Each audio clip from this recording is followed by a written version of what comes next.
ಶಿಗ್ಗಾವಿ ಆಂಜನೇಯ ದೇಗುಲದಲ್ಲಿ ಮೂತ್ರ ವಿಸರ್ಜನೆ ಪ್ರಕರಣಕ್ಕೆ ಸಂಬಂಧಪಟ್ಟ ಹಾಗೆ ಇದು ಅತ್ಯಂತ ಹೇಯ, ಕ್ಷಮಿಸಲಾಗದ ದುಷ್ಕೃತ್ಯ.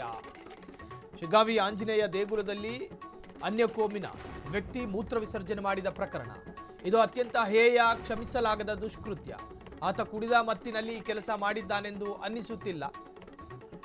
ಕುಡಿದವರು ಯಾರೂ ಸಹ ಈ ರೀತಿಯ ಕೆಲಸ ಮಾಡೋದಿಲ್ಲ. ಕಾನೂನು ಭಯ ಇಲ್ಲದಿರೋದಕ್ಕೆ ಇಂತಹ ಕೆಲಸ ಮಾಡಿದ್ದಾರೆ.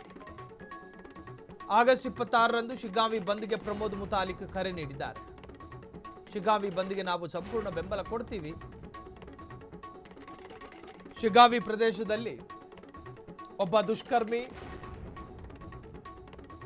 ದೇವಸ್ಥಾನದ ಒಳಗೆ ಹೋಗಿ ಅತ್ಯಂತ ಅಸಹ್ಯಕರವಾದಂತಹ ರೀತಿಯಲ್ಲಿ ಮೂತ್ರ ವಿಸರ್ಜನೆ ಮಾಡಿರೋದು. ಆತನ ಉದ್ದೇಶ ಏನು ಅನ್ನೋದು ಅರ್ಥ ಆಗಬೇಕು.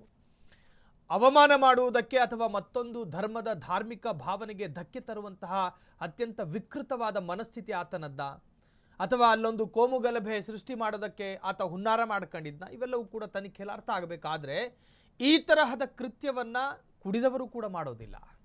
ಕುಡಿದವರಿಗೆ ಹೆಚ್ಚು ಭಕ್ತಿನೇ ಬರೋದು, ದೇವರ ಭಯ ಹೆಚ್ಚು ಕುಡಿದವರಿಗೆ.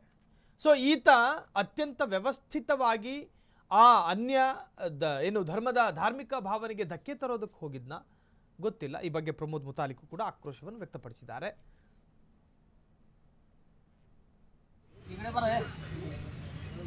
ನೋಡ್ರಿ,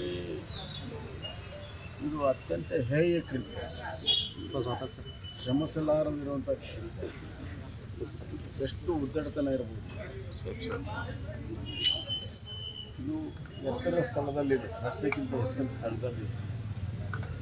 ಎತ್ತರ ಸ್ಥಳದಲ್ಲಿ ಗೇಟ್ ಇದೆ. ಆ ಎತ್ತರ ಸ್ಥಳದಲ್ಲಿ ಗೇಟ್ ತೆಗೆದು ಒಳಗಡೆ ಬಂದು ಅದು ಸ್ಥಾಪಿತವಾಗಿರುವಂಥ ಹನುಮಂತ ದೇವರ ಎದುರುಗಡೆ ಬಂದು ಮೂತ್ರ ವಿಸರ್ಜನೆ ಮಾಡ್ತಾರೆ. ಅದು ಯಾರೋ ಕೂಗಿದ್ರು ಅಂಥೇಳಿ ಹೊರಗಡೆ ಮೂತ್ರ ವಿಸರ್ಜನೆ ಅಲ್ಲಿಂದ ನಿಂತ್ಕೊಂಡು ಮೂತ್ರ ವಿಸರ್ಜನೆ ಮಾಡ್ತಾರೆ. ಇಲ್ಲಿದ್ರೆ ದೇವರ ಮೇಲಿನ ಮೂತ್ರ ವಿಸರ್ಜನೆ ಮಾಡ್ತಿದ್ದೆ. ಮತ್ತು ಇದು ಕೂಡಿದ ಮತ್ತಿನಲ್ಲಿದ್ದಾರೆ ಅಂತ ನನಗೆ ಅನಿಸ್ತಾ ಇಲ್ಲ. ಅವನು ಪ್ರಜ್ಞಾಪೂರ್ವಕವಾಗಿ ಇದನ್ನು ಮಾಡಿದ್ದಾನೆ. ಇಲ್ಲಿದ್ರೆ ಯಾರು ಕುಡಿದವ್ರು ಇಷ್ಟು ತ್ರಾಸು ತೊಗೊಂಡು ಮೇಲೆ ಹತ್ತಿ ಮೂತ್ರ ವಿಸರ್ಜನೆ ಮಾಡಲ್ಲ. ಅವ್ರು ನಿಂತಲ್ಲೇ ಕುಂತಲ್ಲೇ ಮಾಡ್ತಾರೆ.